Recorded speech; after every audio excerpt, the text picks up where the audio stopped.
Hello class, so this is for review for electrostatics. So if you have the page from today, that's what we're going to be going over. Additionally, if you have not, go online and peer review. There may be some extra assignments because some people have been having issues with them, so I put up 2. So in case one gives you trouble, you can go to the other one. So make sure you get that done by tonight. And if we're having a review, that means we have a test tomorrow. So be aware. Alright, so this is the page. So again, try it on your own first. If you have zero idea, here, let me get the better view. If you have zero idea, watch the video. Make sure you try it again by yourself so you have a good chance. Alright, now that you've had time to do it by yourself, go ahead, I'll read over the problem. So 1, 2 negative charges that are both negative 7 times 10 to the negative, oops, I can't read that from here, 10 to the negative 5th, push each other apart with a force of 15 newtons. How far apart are the two charges? So first thing, you want to figure out what formula you'll need. So for this one, the only ones that have essentially a force in them that we've been using is force is equal to K Q1 times Q2 over R squared. But remember that we are going to be looking for how far apart or R is. So we want to solve for R. So if you solve for R, you're going to multiply by R squared on both sides so that you can get it on the top. This simplifies to 0. Then you have R squared times force equals K Q1 Q2. Then if you divide by F force electric on both sides, this will simplify to 1. And then your equation will end up looking like this. And then last but not least, square root it. So it should be R is equal to the square root of K, which is 9 times 10 to the 9th, times Q1, which is negative 7 times 10 to the negative 5th. And remember, you don't really need to include this negative 7. It's not going to affect your radius. And then since both charges are the same thing, it's going to be 7 times 10 to the negative 7th again, or negative 5th, excuse me. And this is divided by the force of 15 newtons, and then square rooted. And then if you solve this, it's R equals 1.7 meters. Alright, next, problem 2. A positive charge that is 7.0 times 10 to the negative 5th coulombs pulls a negative charge with a force of 5 newtons and is 0.003 meters away. What is the magnitude of the negative charge?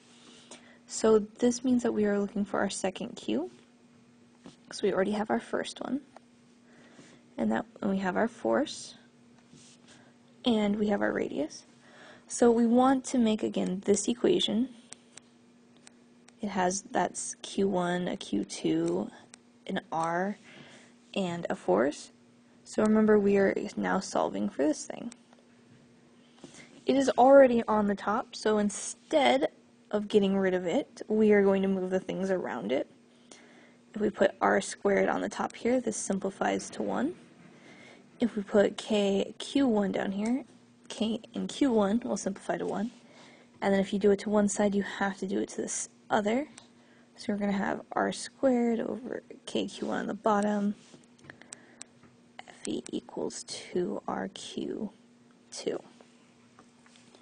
So after this, all you gotta do is plug in your numbers. So our R is 0.003, don't forget to square it, times our force, which is 5, over 9 times 10 to the 9th, times Q1, which is 7 times 10 to the negative 5th. Make sure you plug this into your calculator and you will get 7.1 times 10 to the negative 11th. It's for 2. Alright, I need more room, so I'm going to clear this. Alright, it's better. So for 3, for the picture, find the force on Q1. So first go through and be like, this is important. We care about this guy. So this is our Q1. So we're going to draw a free body diagram of it. So this is our Q1. Our Q1 is positive. Our Q2 is negative. After you figure out it's negative, forget about that. Alright, and then our Q3 is positive. So how does Q2 affect it? So since Q1, these two are going to attract each other because they're negative and positive. So according to Q1, because of Q2, it's want to go to that direction. Alright, then for Q2, or for Q1 and Q3, they're both positive. They're going to want to push away from each other. So according to Q1, it's going to want to push this direction. Because they are in opposite directions, you are going to subtract your two forces here. So this is the force from Q3, and this is the force from Q2. Alright, so now we have to find the force of Q2 and Q3.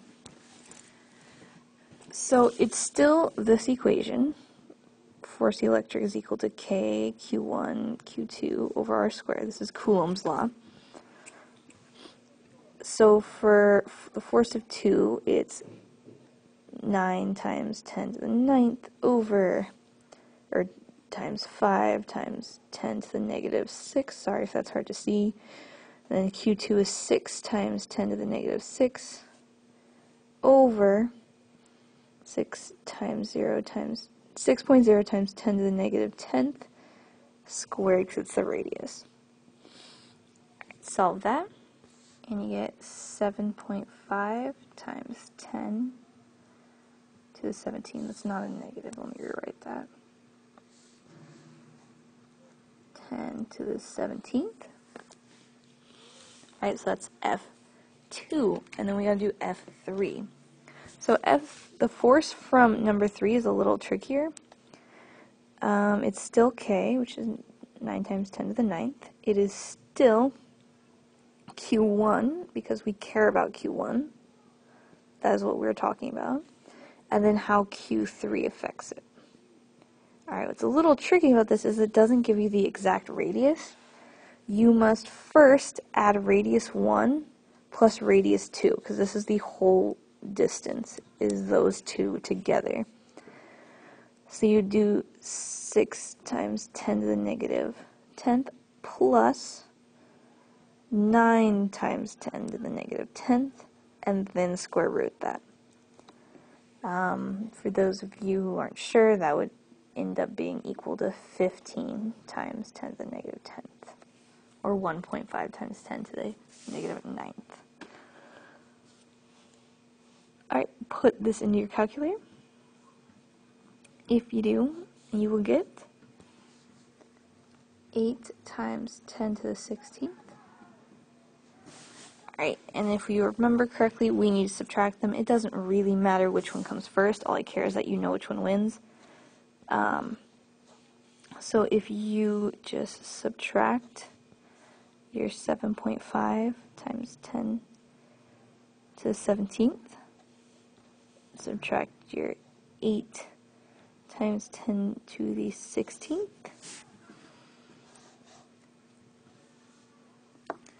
you'll get 6.7 times 10 to the 17th. For any of you like, why isn't it 0.5? Because technically that is going to be 0.8. Would be the same as times 10 to the 17th. Alright. And then for me, I care not whether it's negative or positive, but which direction, who won. The red is definitely bigger, so it is going to go, ultimately will go right.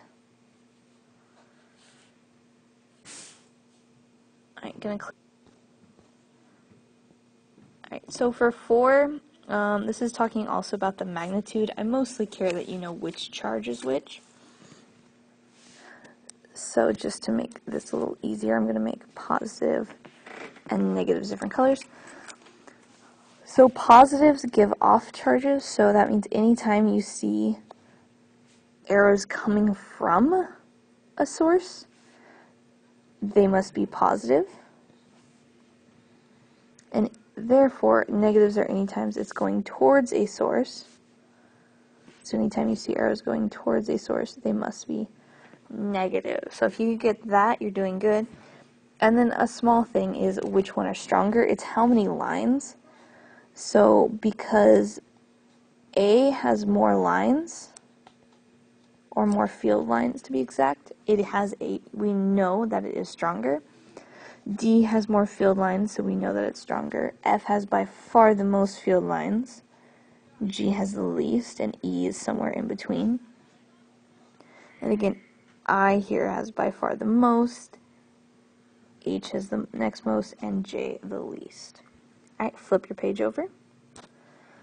Alright, so 5. So 5 is, it's asking, well, I guess first, draw your electric field line. So it is positive. So your electric field is going to radiate outward. If you want to draw 8 to symbolize your 8 coulombs, you can. My main thing is that they are evenly spaced and they are out because it's positive. And then next, it's find the electric flux through the Gaussian surface. That would be the dotted line. So since we see that we have a sphere inside a sphere, that means that our Q is enclosed. And according to Gauss's law, if Q is enclosed, your electric flux is equal to that Q enclosed divided by epsilon naught. Epsilon naught is a constant, which is 8.85 times 10 to the negative 12th. And pretty much this is a complete plug and chug. Once you know which equation to use, it's quite easy. We have QC over, or 8 coulombs over 8.85 times 10 to the negative 12th. Make sure when you plug it into your calculator, you put your parentheses there. If you plugged in correctly, you will get that the electric flux is equal to 9.04 times 10 to the 11th. Alright, 6, it's find the electric field 9 centimeters away from a charge Q equals negative 4.2 times 10 to the negative 8th coulombs. And then, so for our electric field, it's pretty similar to our force equation, except we do not have 2 charges, we only have 1 charge, but otherwise it's exactly the same.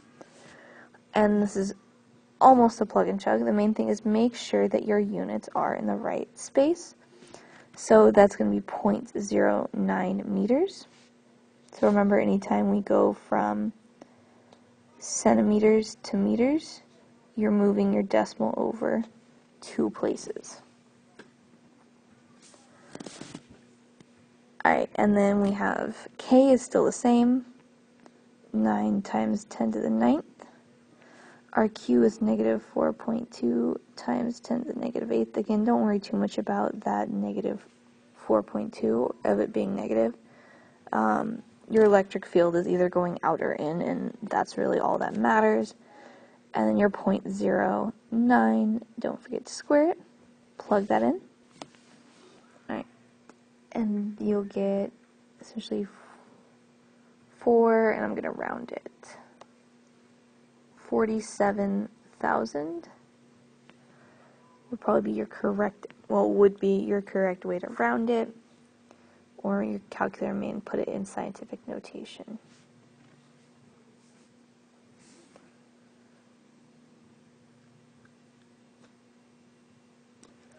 Alright, so 7 needs a little space because it's all drawing. So it's a spherical conductor, has 2 hollow cavities in it with a different charge inside each cavity. Draw indicate how the charge is arranged on the conductor. And B, draw the electric field lines for the conductor. So some key things to know. There are no field lines in a conductor. If you want to go remember why, go back to one of the earlier videos. But there are no field lines inside a conductor. The conductor is our gray section right there. Additionally, something else to think about is that charge can move inside a conductor. So charge flow is a better word. It can flow around in a conductor. That is why they are known as conductors. They conduct things. So first, to just indicate the charge, and again I'm going to use some color coding here to make it a little easier. So if you'll notice, there are a 3 and a 2. That means they're positive. If they are positive, you are going to want to have negative charges are going to want to come and hang out with them. Also, notice where these positives are arranged. They're a little set to the side. They're not evenly distributed. So you're going to have more negatives trying to get as close as possible. And then the rest are just kind of going to be spread out on the outside. Same thing here. They're going to be a little repelled by each other. But you're going to have negatives that kind of want to get close, and then they're just going to spread out on the outside. And these are as close to the line as I can get because they cannot go inside the hollow cavity as much as they may want to.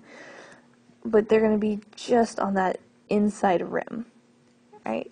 But if they're negatives, our conductor was neutral. That means if we draw, that means it has equal numbers of positive and negatives. So if we have, looks like I drew 12 negatives, I don't really care how many you draw, but I care that you do draw them equal. So if I drew 12 over here,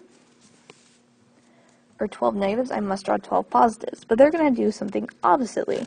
So since our negative charge is oriented in this area because of the positives, your reds are going to do your positives are going to do the exact opposite. They're going to focus on being as far away as possible in this direction. They will still spread out because they want to be repelled from each other, but that 2 and 3 coulombs are huge, and they're a much stronger repelling force. So I'm going to do my best to evenly distribute these while still getting the 12. I got 11, I'm missing one.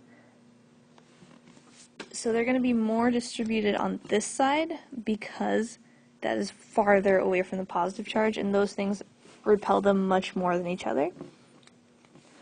Alright, next is your electric field lines, which I'm going to denote in green. So remember, there are no field lines in a conductor. That means this gray area? No, there's not.